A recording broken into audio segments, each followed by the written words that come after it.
तुम्हें क्यों जानना है कि मैं कौन हूँ और कहां से आया? तुम कौन? जबान नहीं लड़ा, चल बता क्या नाम है तेरा? लेफ्टिनेंट विनय नरवाल, भारतीय नौसेना। और तुम? ओह, नौसेना, यहाँ पहाड़ पर छुट्टी मनाने को आया? और ये तेरा बीवी है? हाँ,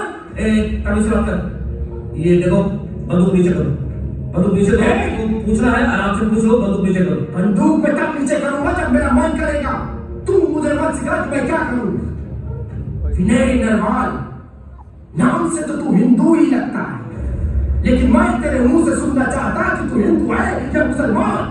भैया भैया हमें माफ कर दो, हम तो यहाँ घूमने के लिए आए थे, हमारी शादी को बस 6 दिन हुआ है। भैया हमें माफ कर दो। आपको क्या चाहिए? पैसे, जेवर, आपको जो चाहिए हम दे देंगे। पैसा नहीं चाहिए मुझे, जो पूछा वो बता, हिंदू है या मुसलमान? गन्नी जी, हिंदू है या मुसलमान? मैंने कहा ना गन्नी जी, आखिरी बात पूछता है, हिंदू है या मुसलमान? हिंदू, हिंदू है, हिंदू, हिंदू है, हिंदू।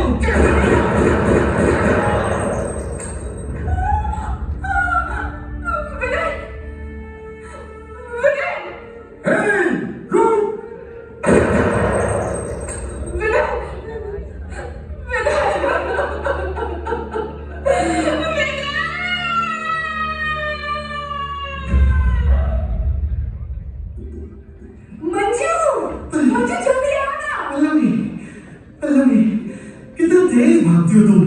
मंजू देखो ना, सब कुछ कितना सुंदर लग रहा है। सच में ये तो बहुत खूबसूरत है। इधर कुछ क्या नाम है तेरा? क्या नाम है तेरा? सच बोल। मंजूनाथ राव। मंजूनाथ राव हिंदू है? हिंदू है? मुझे नहीं पता। कहाँ से आया बता। कर्नाटक से आया। कर्नाटक से? इधर कश्मीर को घूमने को आया है? अभी रुक, तुझको 2 जगह में पहुंचाता हूँ। भैया भैया प्लीज हमें जाने दो भैया, हमारे घर छोटे-छोटे बच्चे हैं। भैया प्लीज भैया, हम कश्मीर कभी नहीं आएंगे भैया, प्लीज जाने दो हमें। जाने देता अगर मैं हिंदू नहीं होता तो। क्यों? हिंदू ने क्या बिगाड़ा है? क्या बिगाड़ा है? कुछ नहीं बिगाड़ा, लेकिन तुझे मार के तेरे देश को बता देना चाहता हूँ कि हम तुम्हारे घर में घुस के तुम्हें मार सकते हैं और तुम्हारा देश हमारा कुछ नहीं कर सकता।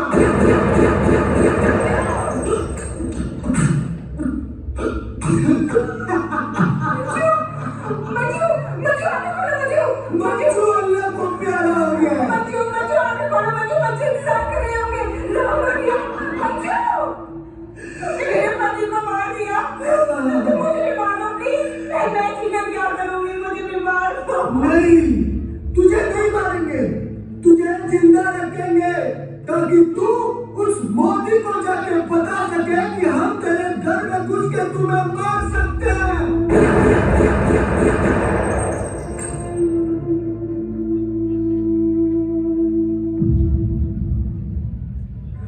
आइए भाई आइए, आपको ऐसा नजारा दिखाऊंगा जैसा आपने कभी नहीं देखा होगा। ऐसा खूबसूरत नजारा आपने भारत में कहीं नहीं देखा होगा। आओ बच्चे, मैं तुम्हें दिखाता हूँ। वो देखो कितना सुंदर पेड़ है। अरे भाई क्या हुआ? भाई क्या हुआ? भाई तो गोलियां चल रही है। क्या गोलियां चल रही है? कौन चला रहा है गोलियां?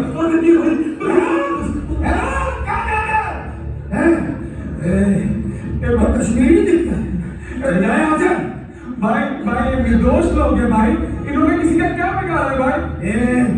फिर से कह रहा हूँ जाए यहाँ से, वरना जान से जाएगा, जान से जाएगा। भाग यहाँ से। भाई ये मेहमान है हमारे और इनकी हिफाजत करना कश्मीरियों की जिम्मेदारी है। मुसलमान है ना तू, तो फिर इन काफिरों को बचाकर तो सच में चला जाना चाहता है। हम मुसलमान हूँ और इसीलिए नहीं हटूंगा, क्योंकि मेरे मजहब ने मुझे ये नहीं सिखाया निर्दोषों को मरते देखो और चुप रहो। मैंने कुछ नहीं होने दूंगा। ये हमारा मामला है, बीच में से हट जा वरना गोली मार दूंगा। ये हमारा भी मामला है। तुम हमारे कश्मीर में आके हमारे कश्मीर को बदनाम करते हो, हमारे मजहब को बदनाम करते हो, हमारी मिट्टी को खून से रंगते हो। पर जब तक मैं हूँ ऐसा होने नहीं दूंगा। ये हमारे मेहमान है, हमारे देवता है। ये अल्लाह बोल। क्या फर्क है दोनों में? मैं बताता हूँ क्या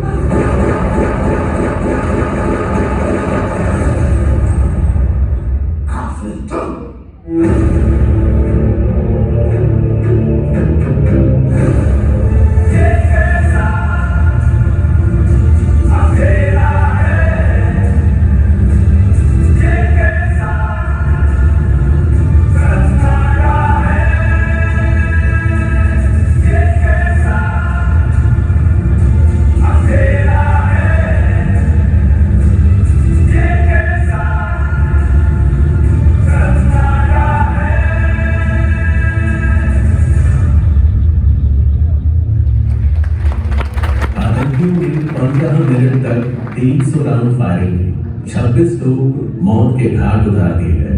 आतंकियों ने सोचा था कि धर्म के नाम पर मारेंगे, देश को हिंदू मुसलमान में बांट देंगे।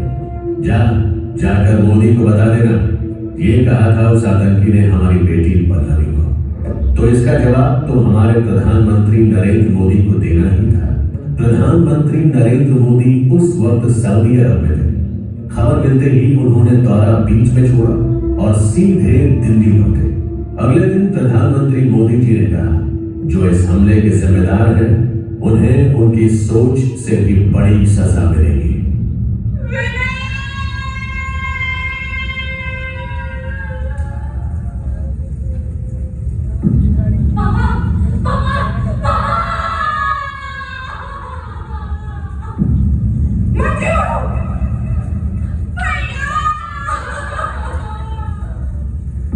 बेटा बेटा उठो ना, उठो ना।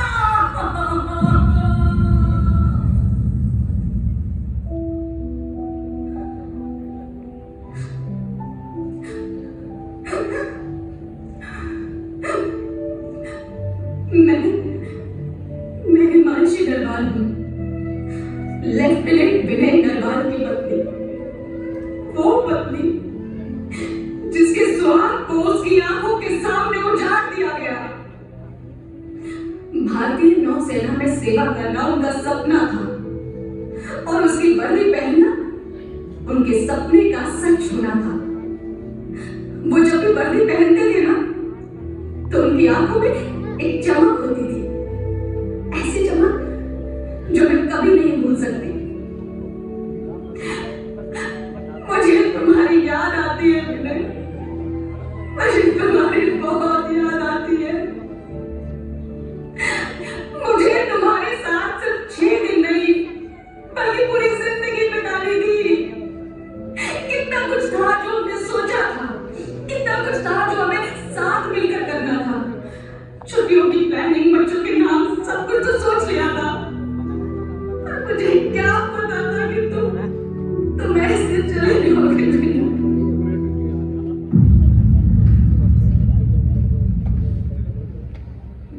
तुम जानती हो मंजू, लोग कहते हैं वक्त सब ठीक कर देता है,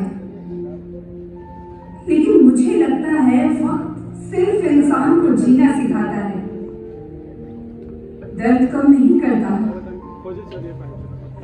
तुम्हारे जाने के बाद सब कुछ वैसा ही है, वही घर, वही दीवारें, वही खिड़की, बस तुम नहीं हो।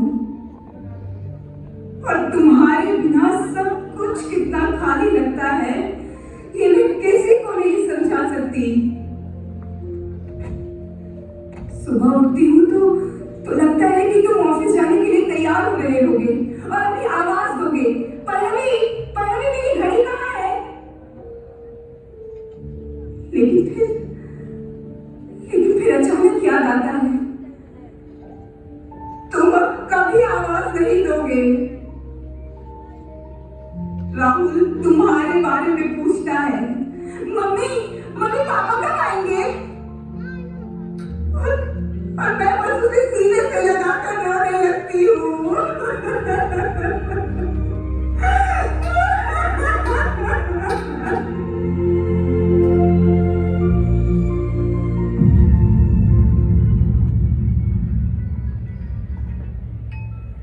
मैं उस दिन पापा के साथ थी जब उस आतंकी ने मेरे पापा पर 4 गोलियां चलाई और पापा मेरी आंखों के सामने जमीन पर गिर गए।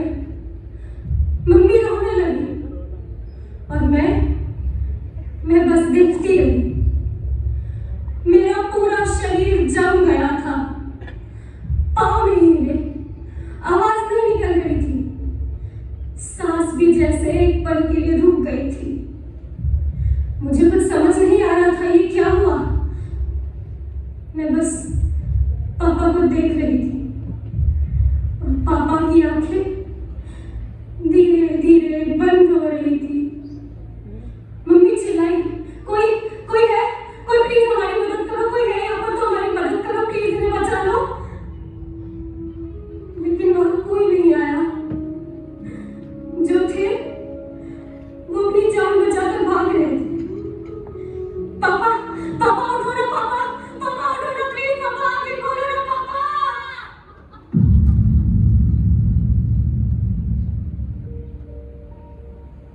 भैया, भैया, भैया, आप लोगों ने मेरे भैया को देखा?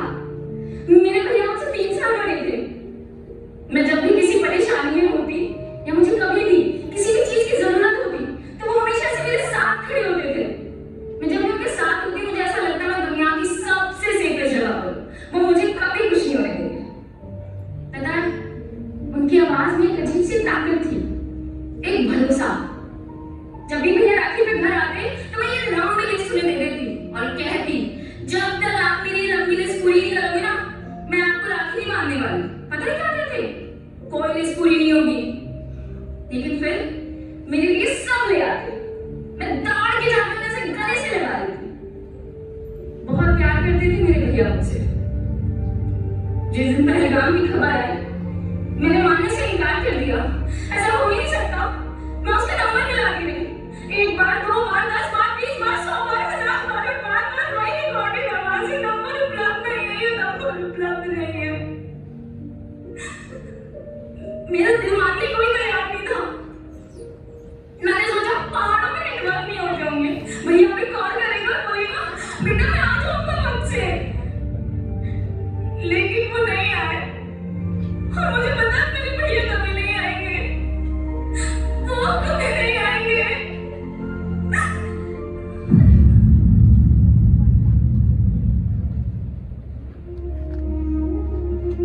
मैं माँ हूँ,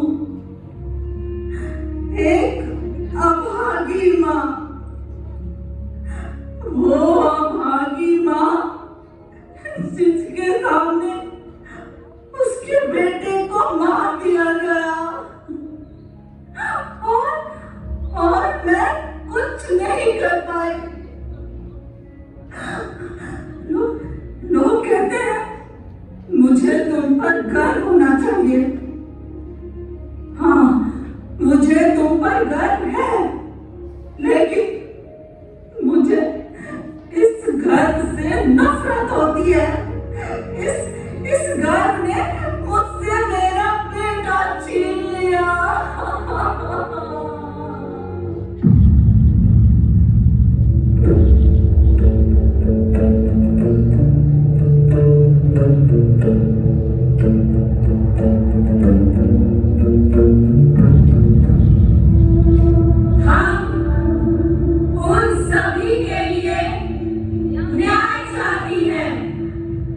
जिन्होंने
केवल एक सवाल, आखिर कब तक? सवाल उन 26 जिंदगियों का भी है जो पहलगाम में खत्म हो गई है, तो उन घरों का भी है जो हमेशा के लिए उजाड़े गए हैं। मेरे साथ यहाँ इतनी भीड़ मौजूद है, बच्चे से लेकर बूढ़े तक यहाँ मौजूद है। आइए इन लोगों से जानने की कोशिश करेंगे कि आखिर उनके जहन में क्या चल रहा है। जी सर, पहलगाम में इतना खतरनाक आतंकी हमला हुआ, उस पर आपका क्या कहना है? क्या बताओ बेटा, जो भी हुआ बहुत बुरा हुआ। जो बच्चे मारे गए ना, वो मेरे बच्चे जैसे थे। किसी बच्चे की नई नई शादी हुई थी तो कोई बच्चा पहली बार अपनी पत्नी को कश्मीर घुमाने के लिए लेकर गया था। उन्हें क्या पता था कि वो कफन में वापस लौटेंगे। जो भी हुआ बहुत बुरा हुआ। मैं तो सरकार से सिर्फ यही कहूंगा, उन लोगों को कड़ी से कड़ी सजा मिले। जी बिल्कुल ठीक बात है, जनता सरकार से सीधे जवाब की मांग कर रही है। जी आपका नाम? मेरा नाम सुनीता। सुनीता जी आप बताइए, पूरे देश भर में बहस चल रही है, हर घड़ी नए राजनीतिक बयान आ रहे हैं, लेकिन क्या इससे सही मायने में उन परिवारों का दर्द कम होगा जिन्होंने अपने खोए हैं? मैं सिर्फ ये पूछना चाहती हूँ, उन औरतों का क्या जिनकी माँ एक पल में उजड़ गई? टीवी पर बहस करने वालों को शायद समझ नहीं आएगा, लेकिन किसी का पूरा जीवन खत्म हो गया है। अरे क्या कसूर था उन बच्चों का? यही कि वो हिंदू थे। जी आप बताइए सर। मेरा बेटा सेना में है, लेकिन आज मैं अपने बेटे के लिए नहीं, उन परिवारों के लिए आया हूँ जो टूट गए। सरकार से एक ही बात करूंगा, अब बहुत हो चुका, पाकिस्तान को माफ नहीं करना चाहिए। तो मतलब आपका मानना है कि इसमें कहीं ना कहीं पाकिस्तान का हाथ भी हो सकता है? हाथ नहीं, पूरा खेल वहीं से चलता है। लश्कर तैयबा, जैश ए मोहम्मद सब वहीं पढ़ते हैं, वहीं ट्रेनिंग लेते हैं, और यहाँ आकर हमारे लोगों का खूब आते हैं। दुनिया जानती है, सब जानते हैं। पाकिस्तान मुर्दाबाद, आतंकवाद मुर्दाबाद। देखिए जनता कितने आक्रोश में है। पाकिस्तान के लगातार सभी आरोप झुटलाने के बावजूद पाकिस्तान मुर्दाबाद के नारे लगाए जा रहे हैं। जी मैं देख रही हूँ आप बहुत देर से कुछ कहना चाह रही हैं। देखिए सबसे पहले तो ना इस पाकिस्तान के साथ क्रिकेट खेलना बंद करो, इन्हें हमारी फिल्मों में काम देना बंद करो और पाकिस्तान को जवाब दो। इस बात से बातें रही, सीधा सपाट जवाब चाहिए हमें। अरे कब तक यही होता रहेगा? कब तक हम शहीदों के नाम पर से मोमबत्तियां जलाते रहेंगे? आइए थोड़ा और जानने की कोशिश करेंगे। जी सर, आप भी बहुत देर से भीड़ का हिस्सा है, मैं आपसे जानना चाहूंगी। देखिए मैं भी एक कश्मीरी पंडित हूँ। 25 साल पहले मुझे मेरे घर कश्मीर से निकाला गया था, और आज देखिए जी, कश्मीर में वही नफरत लौट आई है। ये पाकिस्तान जब तक है ना, ये कश्मीर में कभी भी चैन या अमन कायम नहीं होने देगा। मैं तो कहता हूँ इस पाकिस्तान को इस बार मुंह तोड़ जवाब देना जरूरी है, क्योंकि कश्मीर हमारा था, हमारा है और हमारा ही रहेगा। भारत माता की जय, भारत माता की जय। जी आप बताइए, क्या लगता है इस बार डिप्लोमेसी दिखाई जाएगी या सरकार की तरफ से कोई स्ट्रिक्ट एक्शन लिया जाएगा? देखिए मैडम, ये सब तो मैं नहीं जानता, लेकिन मेरा तो सीधा सा सवाल है कि अभी तक वो आतंकवादी पकड़े क्यों नहीं है? किसकी जिम्मेदारी है ये? अरे ये पूरी तरह सरासर इंटेलिजेंस फेलियर है। और ये न्यूज चैनल वाले, अरे ये तो शहीदों के नाम पर सिर्फ बहस करना चाहते हैं, सिर्फ टीआरपी बढ़ा रहे हैं अपनी, और कुछ नहीं करते ये लोग। तो जैसा कि आप सभी ने देखा, जनता गुस्से में है। सरकार से चाहती है कि जल्द से जल्द पहलगाम के दोषियों को कड़ी से कड़ी सजा सुनाई जाए। और इसी के साथ बड़ी खबर सामने आई है, भारत सरकार ने पाकिस्तान सरकार के खिलाफ लिए कई बड़े फैसले। इंद्रजल संधि को तत्काल प्रभाव से किया गया स्थगित, अटारी सीमा बंद, साथ ही साथ सार्क वीजा किया गया रद्द। सिर्फ इतना ही नहीं, जो पाकिस्तानी नागरिक अभी भारत में है उन्हें 48 घंटे में भारत छोड़ने का आदेश। पाकिस्तानी उच्चायोग के रक्षा सैन्य, नौसेना और वायु सलाहकारों को पर्सोना नॉन ग्राटा घोषित किया जाता है। 1 हफ्ते में भारत छोड़ो। भारत भी अपने सलाहकार इस्लामाबाद से वापस बुला रहा है। कैमरामैन सुशील के साथ प्रिया रिपोर्टिंग लाइव। भारत माता की जय।